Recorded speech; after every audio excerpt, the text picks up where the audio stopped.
Zaki.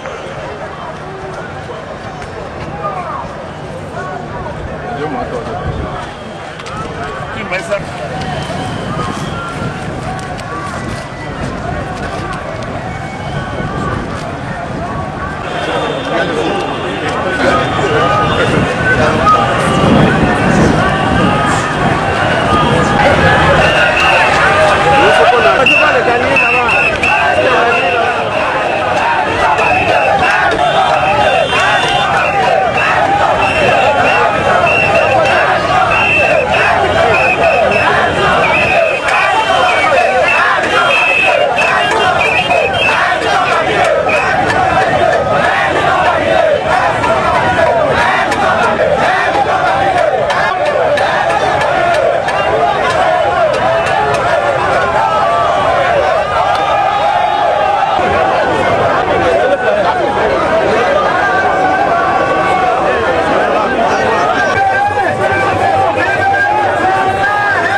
L'effort, oui, les vidéos. Micro. Alors, David, entre président.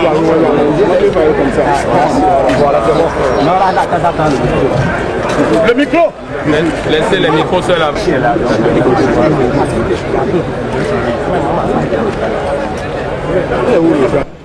Nous, manifestants de ce jour, membres et sympathisants de l'Union fait la nation.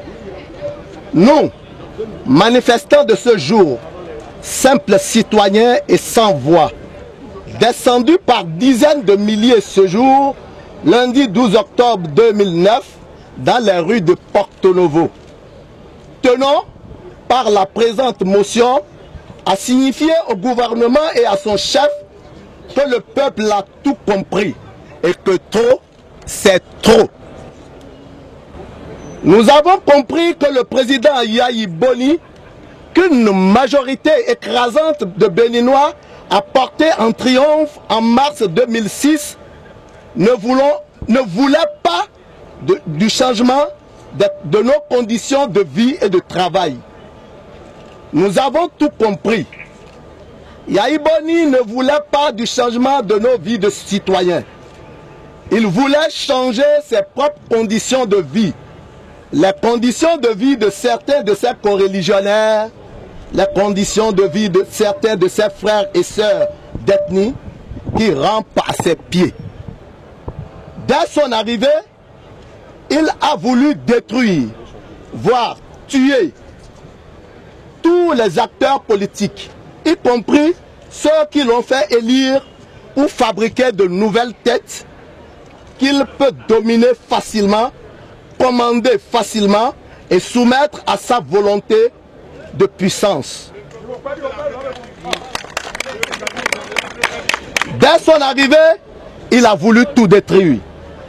Je dis, tout tuer, tous les opérateurs économiques, y compris ceux qui ont eu les plus ceux qui ont les plus grassement financé sa campagne afin de pouvoir fabriquer de nouveaux riches. C'est ainsi qu'ont émergé de nouveaux scandales financiers, les marchés publics frauduleusement passés de gré à gré. C'est ainsi qu'au Bénin, une paire de gants à main a commencé par coûter 90 000. Un imperméable ordinaire, 400 000 francs CFA. Dès son arrivée en avril 2006, le président Yahi Boni voulait changer le Bénin de la liberté, du consensus, de la diversité, de la discussion, de la confrontation pacifique, de la confrontation pacifique des idées.